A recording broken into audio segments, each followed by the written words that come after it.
વડોદરા શહેરમાં બેફામ વાહન ચલાવનારા લાપરવાહ ડ્રાઈવરોનો કહેર યથાવત રહ્યો છે।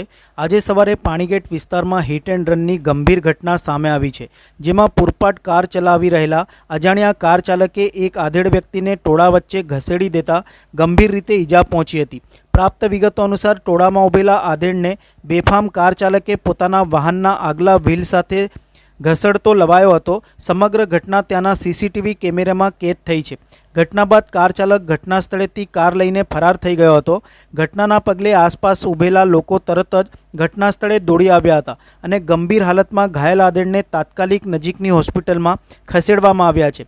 પોલીસે ઘટનાની ગંભીરતાને ધ્યાને લઈ ફરાર કાર ચાલકની ઓળખ અને ધરપકડ માટે તપાસ શરૂ કરી છે।